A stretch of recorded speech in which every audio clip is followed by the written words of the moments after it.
Hermanos, son las 3:01. Entonces, necesito otra cosa de vosotros. Y es lo siguiente. Cada grupo tiene que nombrar un secretario o un coordinador o alguien que vaya a hablar en nombre del grupo. ¿Vale? 1. Y esa persona tiene que exponer 4 cosas breves de cómo es Jesús como maestro. Pero no las tiene que escoger el coordinador, sino el grupo. El coordinador lo que va a hacer, va a hacerlo público, pero las 4 cosas las tiene que escoger el grupo.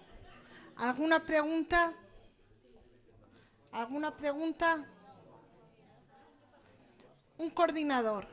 Y el grupo tiene que coger 4 cosas de todas las que habéis tratado de cómo es Jesús como maestro. Y el coordinador públicamente y de forma muy breve tiene que compartirlas, ¿vale? Tenéis para eso 3 minutos.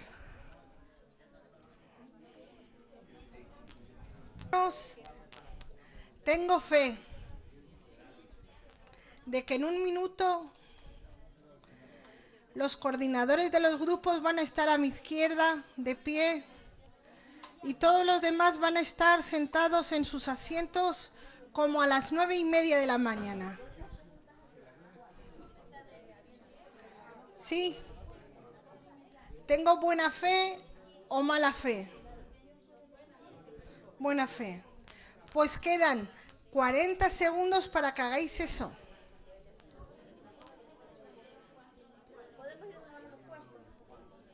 Cada uno de nuevo a los puestos que había al comenzar la mañana.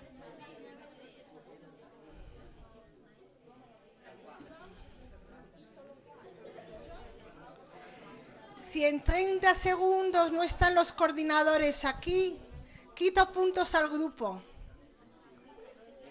Eso es una forma de motivar cuando al profe no se le hace caso.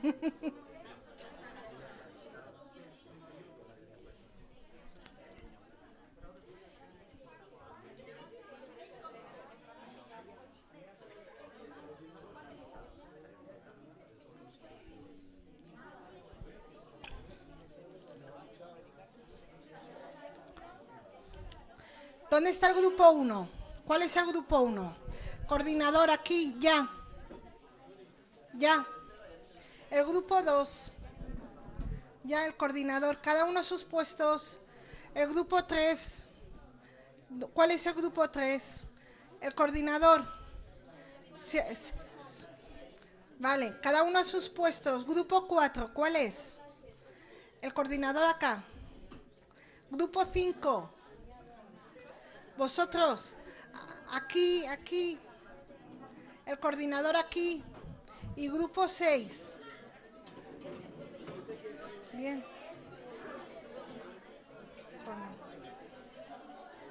¿Cómo que no entendimos por estar trabajando, hermano? Aquí, El coordinador de cada grupo aquí conmigo. coordinador, el que copiaba, el que escribía. ¿A su izquierda o a su derecha? Hágame la izquierda o derecha. Venga, pues vamos a ir a la derecha. La derecha. No, Uno. no.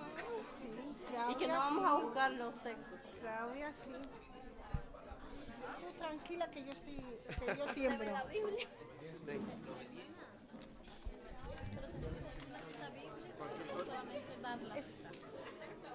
O explicarlo sin dar la cita, pero decir, por ejemplo, cuando Jesús andó por el mar. Simplemente, a ver, hermanos, ayudarme, ¿me podéis ayudar? Ánimo, cada uno a sus puestos. Aquí solo quiero coordinadores y se supone que tiene que haber 6, uno por grupo.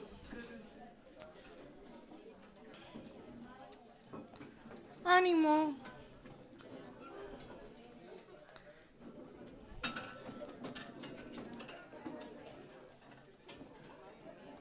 Recordad, el El hacer cosas en grupo son muy buenas, motivan, pero comen mucho tiempo.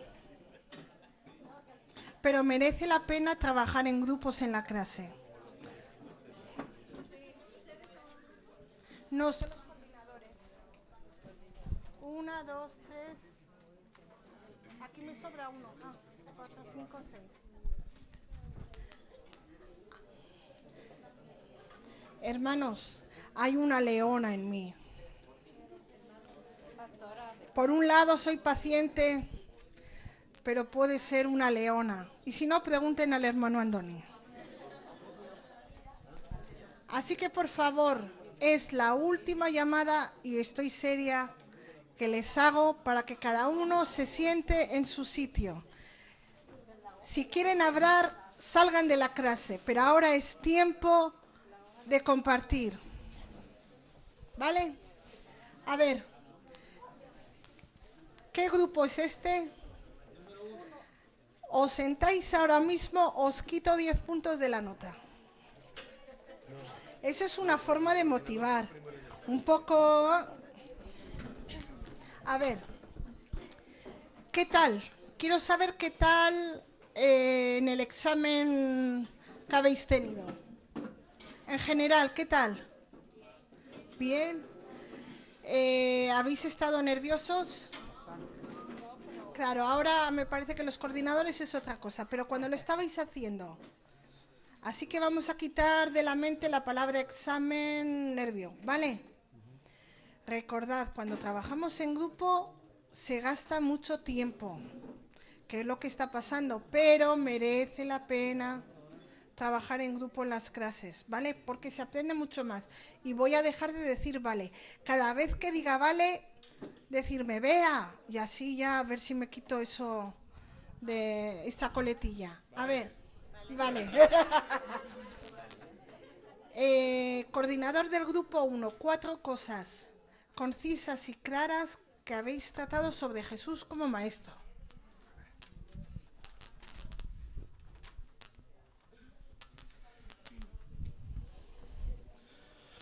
Dios los bendiga a todos. Como maestros tratamos en primer lugar la preparación, ¿no? Y tomamos en cuenta dos aspectos de su preparación: la obediencia. Él fue, y en primer lugar, él se fue a bautizar, él fue obediente, y él se presentó ante su primo Juan el Bautista, ¿no? Entonces podemos ver ejemplo de obediencia en Mateo 3 y en Filipenses 2:8. Y en segundo lugar, después de la obediencia viene el sacrificio. Y como sacrificio, pues él se metió al desierto. Parte del sacrificio fue en primer lugar el ayuno, la oración, y después de ayuno y oración viene la guerra espiritual. Entonces eso lo vemos bíblicamente en todo el capítulo 4, principio del capítulo 4 de Mateo. Fue al desierto, fue tentado por el diablo después de los 40 días de ayuno, y todo eso es parte del sacrificio. Sobre métodos, vemos que utilizaba mucho los métodos ilustrativos, y como ejemplos de los métodos ilustrativos usaba metáforas, ¿no? Que lo vemos en Lucas 14:15 y en Mateo 6:22, en el caso de el ojo, la luz del cuerpo, es una metáfora. Como parábola, la más conocida es la de Lucas 14:15, que es la del hijo pródigo, ¿no? Usaba la conferencia expositiva también, porque él en las bienaventuranzas, en el principio de Mateo 5, él expuso mucha cantidad de ideas seguidas allí en el Sermón del Monte. Y una cosa más, que si no les vas a dejar sin ejemplos a ellos. Vale. Vale. Ok. Bueno, pues entonces, la visión, Juan 3:16, suficiente. Va en orden, ¿no? ¿Eh? El grupo 2. El grupo 2, sí. Algo que ya no vaya a tocar la hermana. Algo que no haya tocado la hermana tiene Sí. que ser. Ok.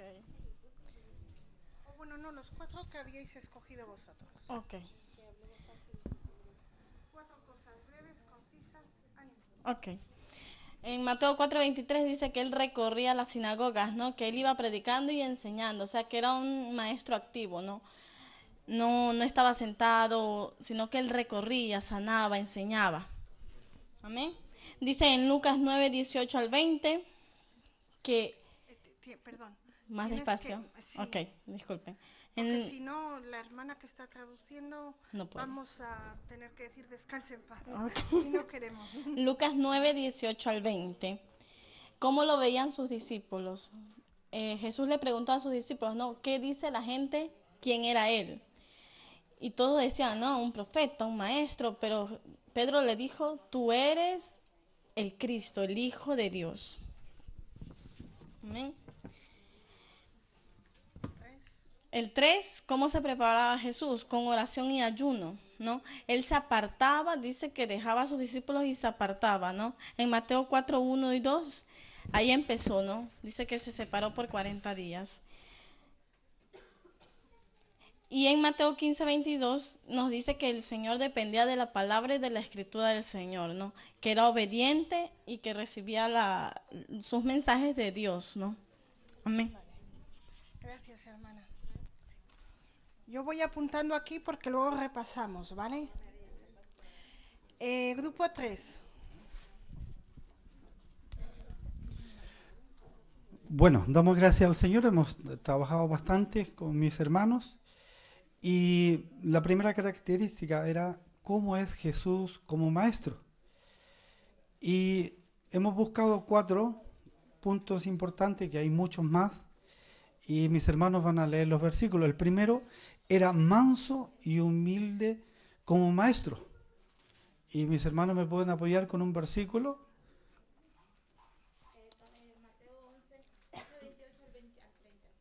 Mateo 11, del 28 al 30. ¿Lo leemos, no, el versículo? No es necesario.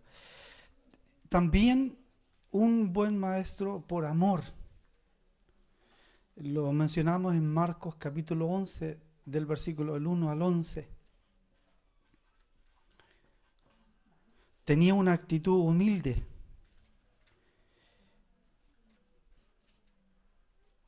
Lo importante, era amigable y daba confianza.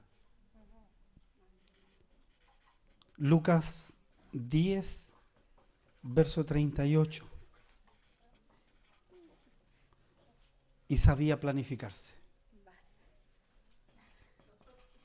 Lucas 10, del verso 1 al 6. Y recordar que nuestro Señor Jesucristo, en todas las cosas de las parábolas, Él hablaba en este idioma porque el enemigo estaba despierto a robar todo lo que Él quería enseñar. Satanás no entendía el idioma en parábolas. Entonces eso es algo importante que hay que destacar. El por qué Él hablaba en este idioma. ¿Eh?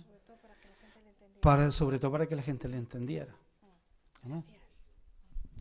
A ver, grupo 4. Gracias, hermano Ricardo.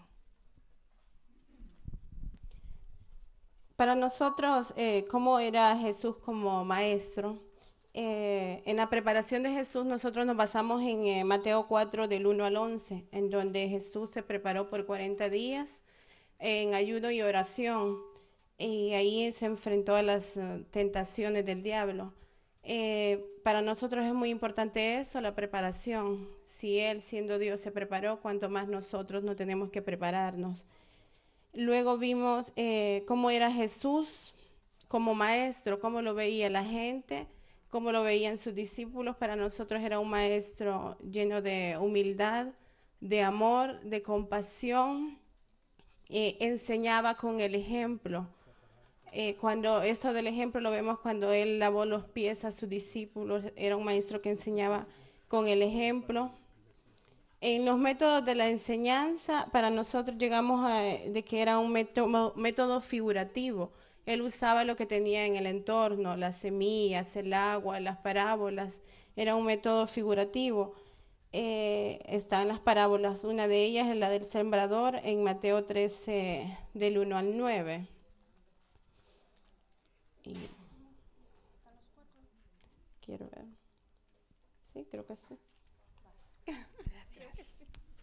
Muchas gracias, hermana. El grupo 5, los últimos serán los primeros, dice la palabra. Amén.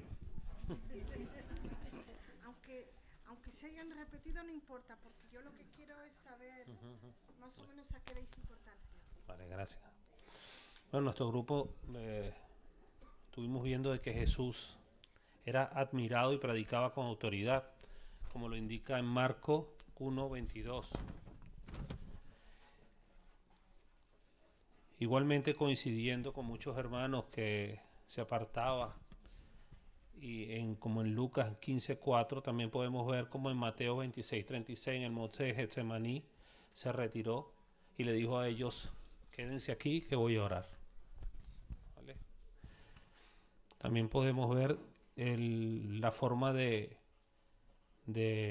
enseñar en grupo, como ocurre también en Juan 13 del 1 al 20, Juan 14 del 1 al 14, donde él mismo les dijo que era el camino, la verdad y la vida, y que nadie llegaba al Padre si no era por él. A pesar de que los mismos Felipe dudaba de ello, él le volvió a contestar y le dice: a pesar de que tienes tanto tiempo conmigo, ¿no sabes que el Padre está en mí y yo en el Padre? Amén. Amén. Gracias, hermano. Y el último grupo era el 6. 4 cosas. ¿Cómo es Jesús como maestro? ¿Cómo enseñaba? Primera cosa, era amoroso, humilde de corazón, manso, en Mateo 11, 28 al 30. Hablaba con autoridad, en Mateo 7, 28, 29. ¿Qué métodos utilizaba? Enseñaba con parábolas y hablaba con autoridad. Utilizaba metáforas, enseñaba, instruía en Mateo. La visión en Marcos 7, 31 al 37. Muchas gracias, Claudia. Muy bien. A ver, un aplauso para todos.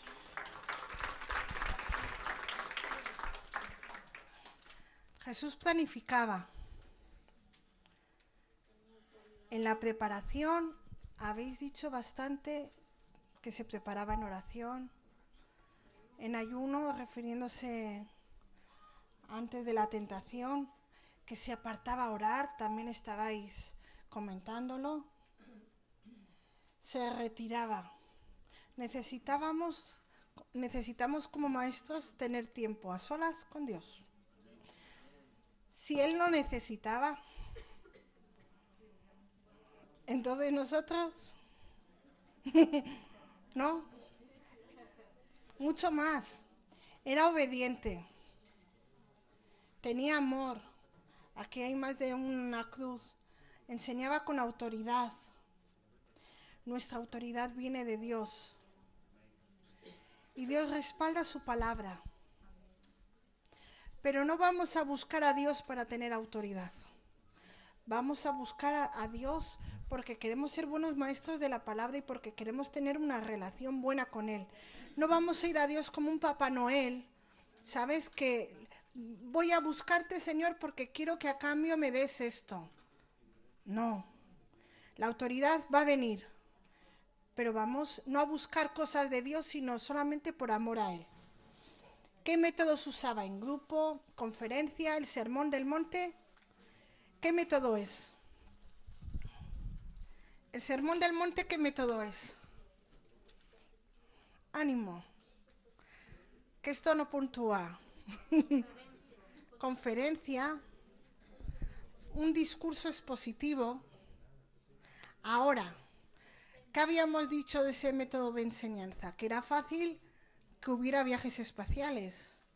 Entonces, para reforzarlo, Jesús que usaba métodos ilustrativos, cosas que podían ver en esos momentos, o cogía ejemplos de experiencias que la gente tenía para captar la atención. Era un buen maestro.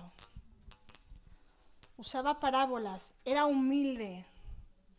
Jesús, ¿Qué necesidad tenía de ser humilde? Si era Dios. Pero es ejemplo para nosotros, hermanos. Humilde y manso. Si como maestros no somos humildes, alejamos al estudiante y no enseñamos bien. Esa es la verdad. Tenía visión.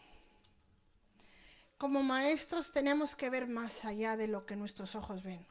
Tenemos que ponernos las gafas y ver a nuestros estudiantes como Dios los ve, aunque sean niños de 3 años.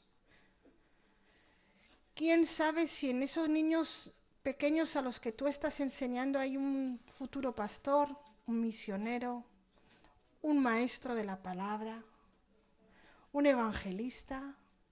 ¿Quién sabe? Lo que sí sé es que como maestros dejamos huella en nuestros estudiantes, siempre, siempre. Y era activo, maestro, pero además activo. No así que se sienta y no, activo. ¿Cómo lo veían los discípulos? Y que lo hacía por amor, era amigable, era hipócrita. Porque no se trata de... ¿Qué tal?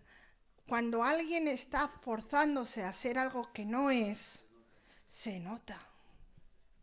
¿Qué hacemos entonces? Señor, ayúdanos a dar fruto del Espíritu Santo. Y a que se vea. Era ejemplo y tenía compasión. Sí. Sí. Manso. Nos olvidamos de que Jesús también en su humildad confrontaba a la gente, o sea, hacía el método de confrontación. Ejemplo, la mujer samaritana, cuando le dice, ve y llama a tu marido. Entonces ahí él confronta a la gente y es lo que muchas veces nos olvidamos como pastores o maestros, no nos atrevemos a confrontar, a decirle, mira, está copiando y esto no es bueno. No nos atrevemos, queremos ser humildes. Caer bien, que todos los estudiantes nos quieran, que agrademos a todos, pero hermanos, no hay cosa peor que querer agradar a la gente, porque nunca vamos a poder agradarles, pero nuestra prioridad es agradar a Dios. Ahora, un método es el de conferencia, ¿no? Y pensamos en el Sermón del Monte. Jesús usó el método de formular preguntas. Por ejemplo, Mabel. Cuando le dicen, ¿quién dicen los hombres que soy yo y ustedes? Le estáis escuchando, ¿verdad? Cuando Jesús les pregunta a sus discípulos, ¿qué dicen los demás por ahí que soy yo? Y luego dice, ¿y vosotros quién decís que soy yo? Que es cuando Pedro, menudo Pedro, dice, Señor, que nosotros hemos creído que tú eres el Hijo de Dios. Vale, así que Jesús formulaba preguntas. Jesús mandaba tareas. Sí, perdón, que me he saltado a la hermana, sí. Sí.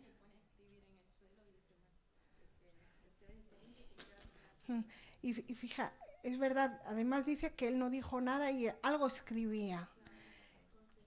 No lo sabemos, pero lo importante es que los hombres que condenaban a esa mujer se fueron. Entonces a veces ni aún hablando, o sea, a veces aún no diciendo nada podemos enseñar. Sí.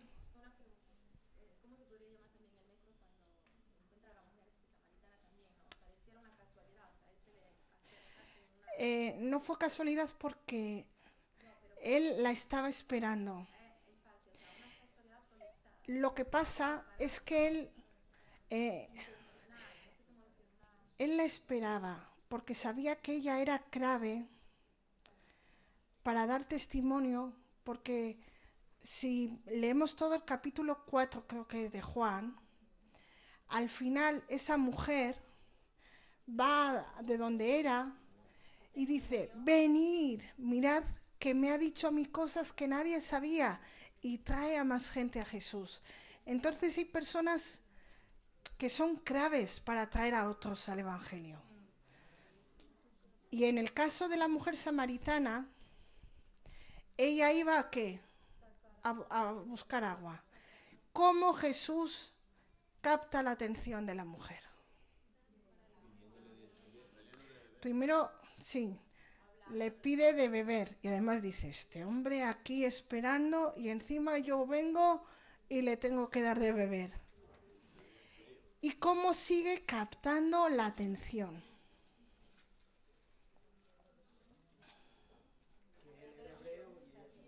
Sí, pero ¿qué empieza? A decirle cosas, a hacerle preguntas, empieza a salir cosas que solamente Dios puede saber. Bien dices, con lo del marido, dice, bien dices. ¿Qué hace normalmente la gente y a veces lo hacen los estudiantes cuando quieres ir al tema? ¿No? ¿Qué hace algún estudiante? Nos hace una pregunta que nos quiere desviar del tema.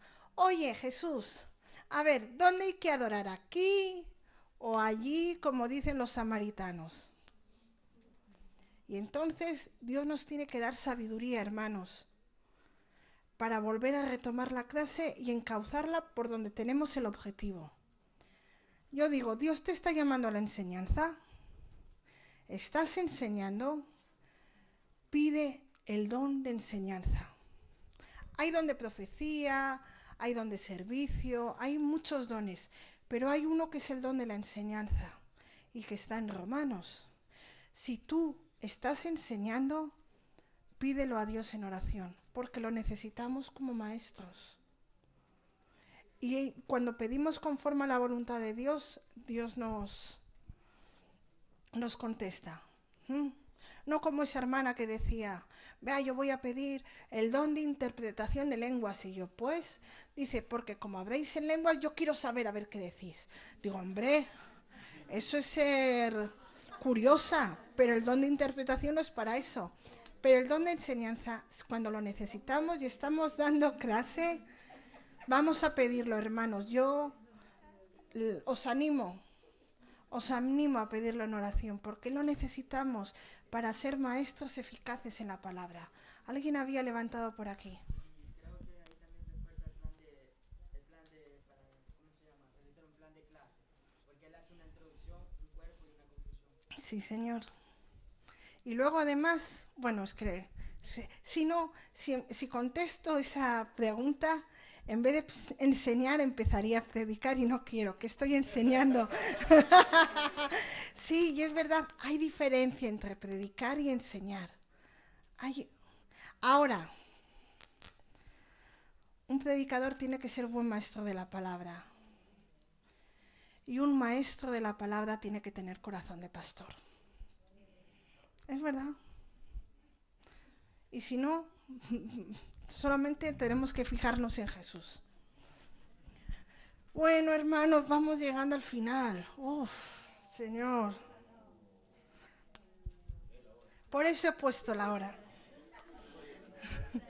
Y he puesto ahí una tecla de ordenador, porque es tiempo de preguntas y tiempo de que yo os diga algunas cosas. ¿Vale? Voy a dar 10 minutos de tiempo de preguntas. Y podemos participar todos para preguntar y para contestar. ¿Vale? Referentes a cómo enseñar la Biblia, aunque no hayamos tocado, porque hay un montón de cosas que no hemos tocado. Yo aquí he apuntado algunas.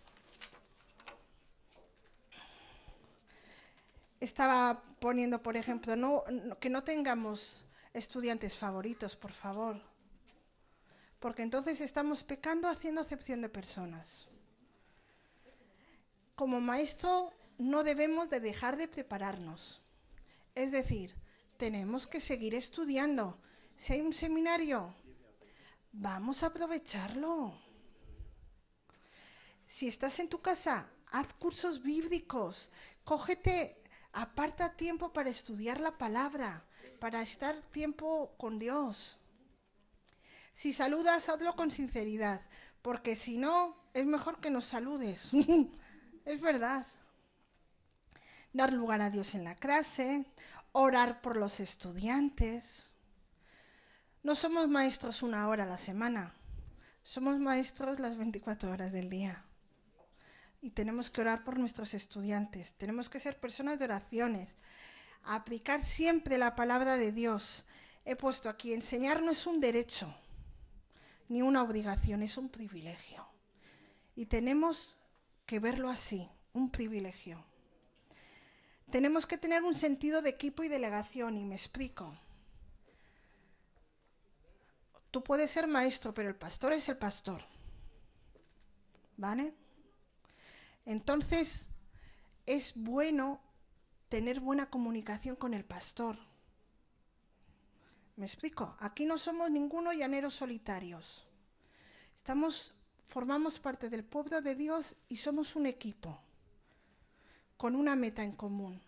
Entonces vamos a hacer partícipe y vamos a escuchar atentamente lo que el pastor nos diga también, como maestros, ¿vale? Para que todo vaya conforme algo en la iglesia que no sobresalga. ¿Me estoy explicando? A lo mejor no me estoy explicando muy bien, pero como sois chicos listos, sé que sabéis de lo que estoy hablando, ¿verdad?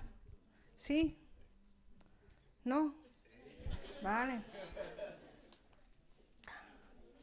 He puesto, el maestro tiene que ser disciplinado, tener visión, sabiduría de Dios, valor, humildad, decisión, paciencia, un poco de sentido del humor, por favor, ¿vale? Que la vida ya de por sí es dura, entonces vamos a tener sentido del humor. Tacto, amistad y ser de ejemplo y de inspiración.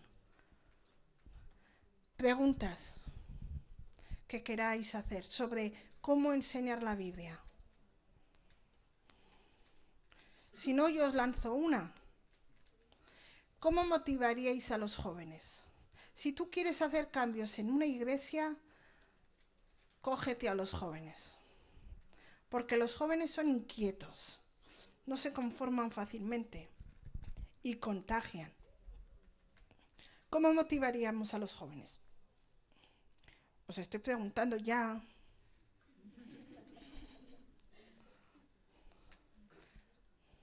¿Te ha tocado? Sí. ¿Qué te viene a la cabeza? ¿Algo? Bueno, motivaría a los jóvenes dándoles libertad en un cierto aspecto para que ellos puedan realizar actividades en las que ellos se sientan de acuerdo, siempre poniéndoles en claro la cobertura del Espíritu de Dios siempre, con temor, que ellos hagan algo con libertad, que tengan libertad. ¿Qué hizo Jesús con sus discípulos? Y no hablo de los 12. Los mandó de 2 en 2 para que pusieran en práctica y vivieran experiencias. Y eso antes estaba hablando con una hermana en un grupo, eso es motivar. Yo puedo estar aquí todo el rato hablando. Y yo digo que en 15 minutos va a haber el 80% de viajes espaciales, si solo estoy hablando. Y a veces con los jóvenes hacemos eso. Pero es verdad. Una cosa es esa. ¿Qué más? ¿Cómo podríamos...? Sí, hermano. Sería también introducirse en la vida de cada persona, porque muchos se esconden en un tabú, no quieren avisar el contenido de lo que ellos sufren o tienen, o qué cosas están atravesando. Tenemos que vivir sus sufrimientos, sus amonestaciones que tienen internamente, o qué cosas están siendo atribulados, por qué, sus preguntas de cómo, por qué, de qué, por qué. Vivir como ellos están viviendo en un momento para poder ayudarles en su necesidad y a poder sobresalir. Siempre trámite al Espíritu de Dios. ¿Puedo ser sincera? Bueno, he sido hasta ahora sincera, pero ¿os acordáis un dibujo de una cara que se asombraba? A veces los jóvenes tienen luchas o problemas, pero no dicen nada, por temor a que se les juzgue. Y es una pena. porque se cierran. Y tenemos que Dios nos ayude, hermanos, a que las iglesias sean un oasis. ¿Me explico? Porque si en el mundo se nos juzga si somos guapos, si no somos guapos, si sabemos más, si sabemos menos, si damos la talla, si cogemos los mismos baremos dentro de la iglesia, estamos fallando. Y la gente se tiene que sentir aceptada en la iglesia. Porque Dios, ¿sabéis, hermanos? Dios está tratando con mi vida. Y gracias, Señor, yo siempre digo, Señor, tú acaba tu obra en mi vida hasta el final. Estamos siendo tratados por Dios, estamos aprendiendo, los jóvenes también. No nos tenemos que escandalizar de que pasen luchas, nos tendríamos que escandalizar de que en vez de buscar apoyo y consejo dentro de la iglesia, lo busquen en la calle. De eso nos tendríamos que escandalizar, porque entonces algo hemos hecho mal. Vamos a cuidar a nuestros jóvenes, ¿vale? Y a nuestros niños. Sí, hermano Salvatore.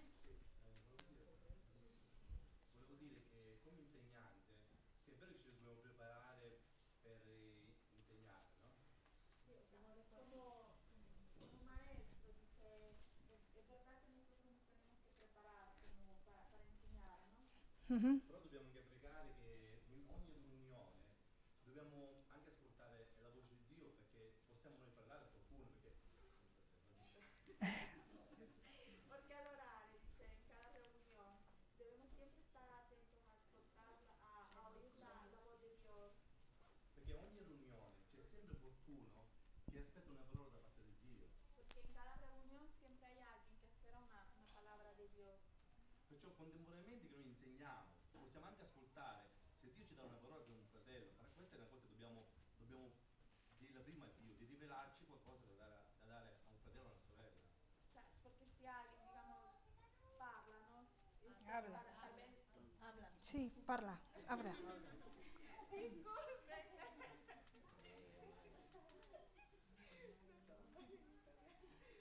si alguien habla, ¿no? Y da una palabra a otro hermano, ¿no?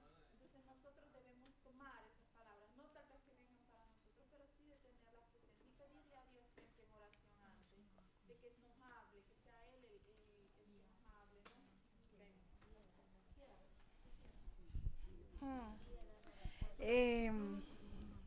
El maestro nunca puede ser una muleta para el estudiante. Tenemos que hacer que el estudiante busque a Dios y tenga una relación personal con Dios. Y yo diría otra cosa.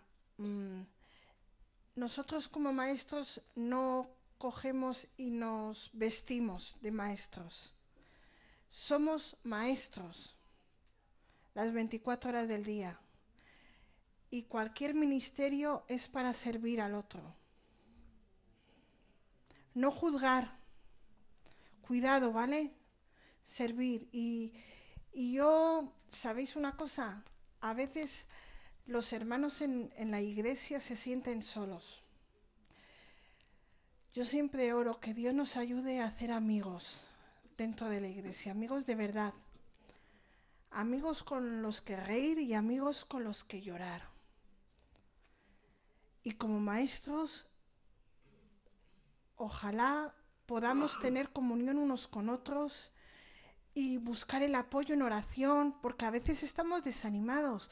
No es fácil, porque no se ve el fruto muchas veces.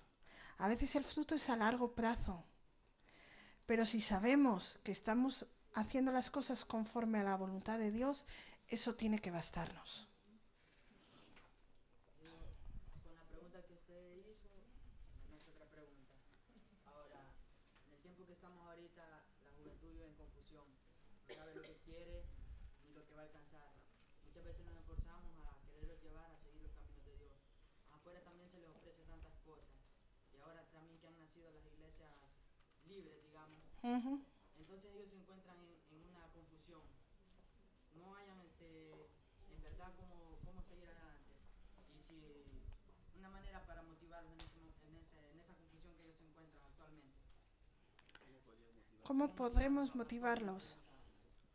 Yo creo que tenemos que entender también la situación tan particular por la que ellos están pasando.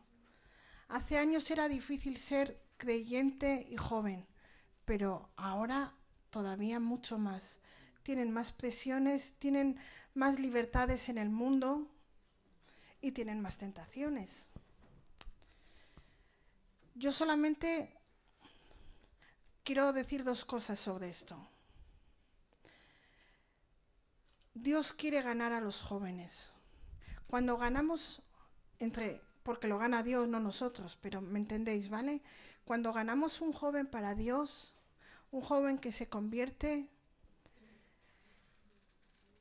llega al Señor no con tantas heridas como si tuviera 30 años. ¿Me estoy explicando? Cuanto antes se convierten a Dios, menos heridas y destrozos el mundo ha hecho en esa vida. No es fácil, pero yo digo que tenemos igual que lo de Pedro y Juan en Hechos, cuando decía, le estaba pidiendo dinero, un mendigo, un cojo. Y además ahora hay mucha crisis, no sé aquí en donde vivís, pero en España, y no llegamos. Pero Pedro y Juan le dijeron, lo que tengo, te doy. Y yo creo que una de las mayores cosas, hermanos, que tenemos para dar, y no es algo que se sabe de aquí, sino de aquí, podemos dar el amor de Dios. Y los jóvenes es que lo anhelan encontrar a alguien que les valore, que les acepte, lo anhelan, tienen muchísimos complejos. Y cuando alguien de verdad les ama sin esperar nada a cambio, solamente pensando en el bien de él, a lo mejor en esos momentos no va a pasar nada, pero ellos se van a acordar. Y quizá un día te busquen.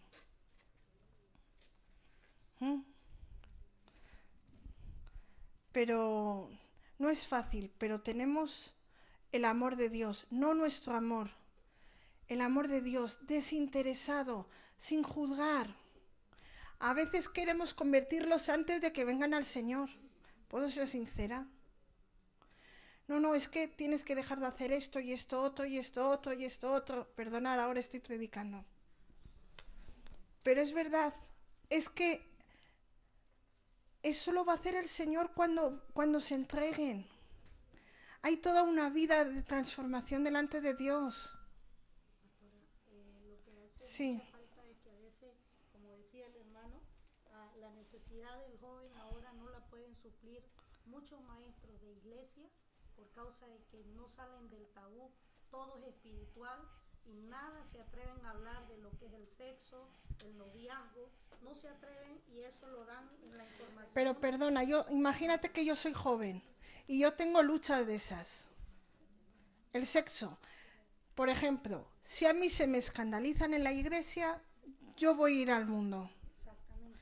¿Qué digo? Que no. Cuidado, que es un tema, ¿vale? Que aquí ligeramente no.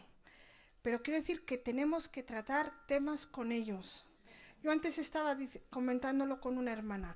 Vamos a buscar temas que a ellos les interesan. Por ejemplo, a los chicos les interesa el fútbol. ¿Por qué no vamos a tratar del fútbol? ¿Por qué no? A las chicas no tanto, pero a los chicos sí. ¿Por qué no crear a lo mejor un equipo de fútbol? ¿No? ¿Por qué preguntarles qué es el fútbol para la gente del mundo? Y debatir eso y usar métodos de enseñanza.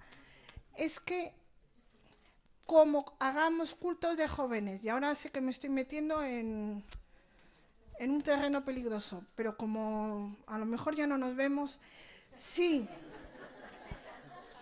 Uno de los grandes problemas que tenemos en la iglesia es que no tenemos imaginación. Y hacemos cultos de niños, cultos de jóvenes, cultos de adultos. Y son iguales. ¿Y sabéis una cosa? si yo soy sincera, si soy joven, para hacer un culto el sábado a la tarde, que es igual que el domingo a la mañana, no vengo. Yo tengo que ser sincera. Hermanos, vamos a ser imaginativos en Dios. No sé cómo, yo no tengo la llave, pero Dios sí la tiene. Y cada congregación es diferente y cada edad es distinto. Y aquí, es que me da pena, pero hay que cortar. Mirad, en este libro que tenéis, en la lección número 5, vais a ver, es muy buena, porque trata de todas las etapas de la vida. De niños pequeñitos, niños medianos, niños grandes, jóvenes, adolescentes, adultos, mayores. Y nos habla de cómo son sus necesidades físicas, emocionales y cómo tratar con ellos espiritualmente. Esto es en la lección 5. Hermanos, no es porque yo esté en ICI y quiera, pero es buen material este que tenéis en vuestras manos. Yo os animo a hacerlo. ¿Sabéis para qué también? Para que nos quedemos con un 90%. Si no, no nos vamos a quedar ni con un 90, ni con un 70. Pero si hacemos esto, va a ser buenísimo, porque Dios nos va a dar imaginación, nos va a mostrar cómo dar una clase, vamos a aprender aún de cómo enseñar a nuestros hijos o a nuestros hermanos. Ahora, este libro está dividido en 3 partes. Yo quiero solamente las 3 últimas... ¿Tenéis el libro? Yo quiero solamente de vosotros las 3 últimas hojas. ¿Veis las últimas 3 hojas? Son como pequeños exámenes. Quiero que las hagáis. Lo que quiero es que aprendamos, no que nos pongamos nerviosos, ¿vale? Y además no hay que escribir, solo hay que poner en la parte de atrás, siempre hay una pregunta y te pone 4 opciones. Sí. Sí, pero sí. Todo el libro, sí. Pero estoy ahora con esto. Cada pregunta va a tener siempre 4 opciones. Solo una va a ser la buena. Si hay varias que son buenas, vamos a hacer como antes. Vamos a coger la mejor. ¿Vale? Y esa será la correcta. Ahora, el libro está dividido, vamos a la introducción. Está dividido en 3 partes. Cada parte le llama unidad. Unidad 1, unidad 2, unidad 3. En un minuto yo os voy a explicar cómo va. Con la ayuda del Señor. Siempre. Necesitas un lápiz. Necesitas una Biblia y necesitas este material. Y tiempo. ¿Vale? Hay hermanos que cogen y parte de su devocional diario lo usan para estudiar.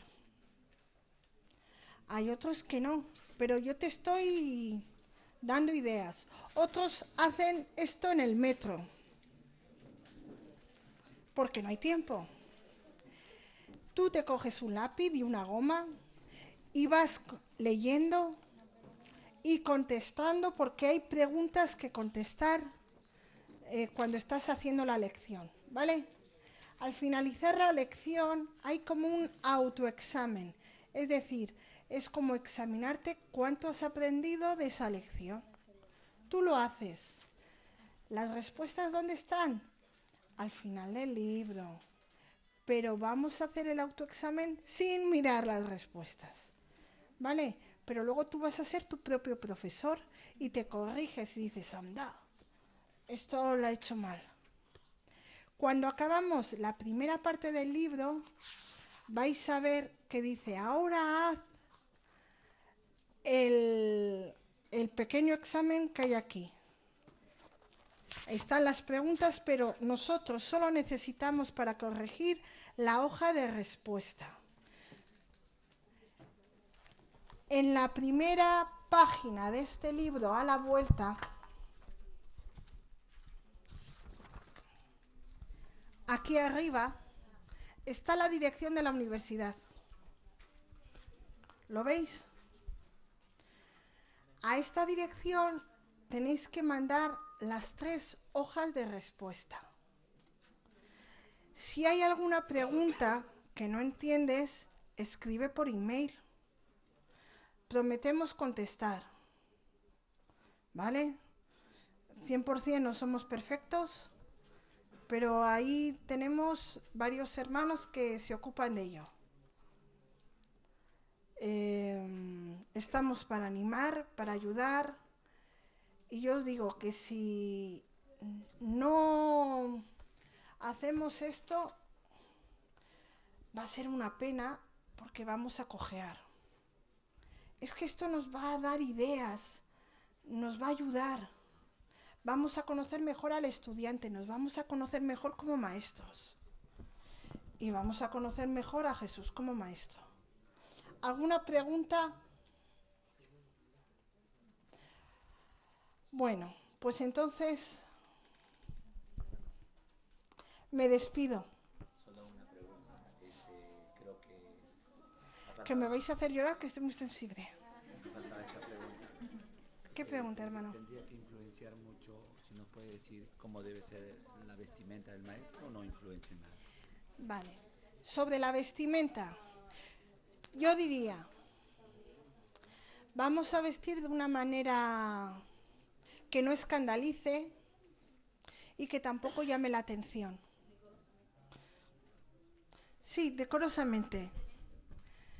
Que no, de lo que se trata no es de captar la atención sobre nuestra ropa, sino sobre la enseñanza.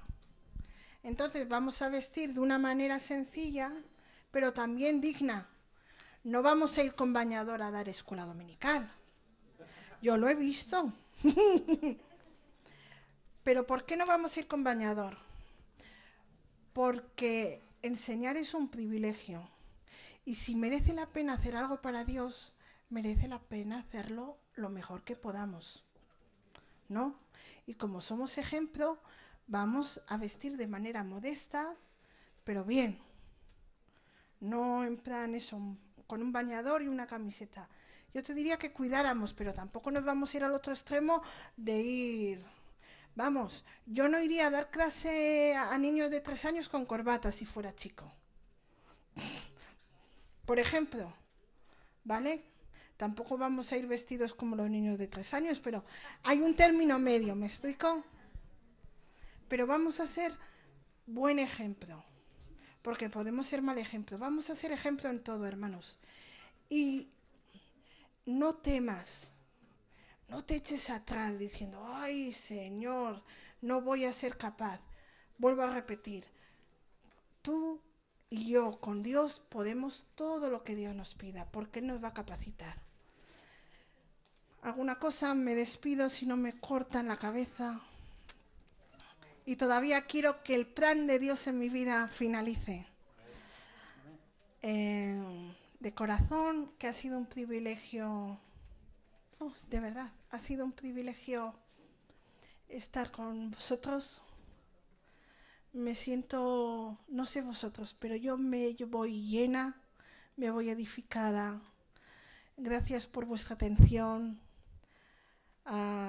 por vuestra comprensión también, por todo el sacrificio. Me voy conociendo un poquito más. Estuve orando por vosotros sin veros las caras. Ahora ya me las llevo aquí. Seguiré orando por vosotros, ¿vale? Y buscando todos del Señor, que son tiempos difíciles, pero si Dios permite que los vivamos, es que confíen que somos capaces de salir vencedores de todo esto. Que Dios os bendiga mucho, mucho.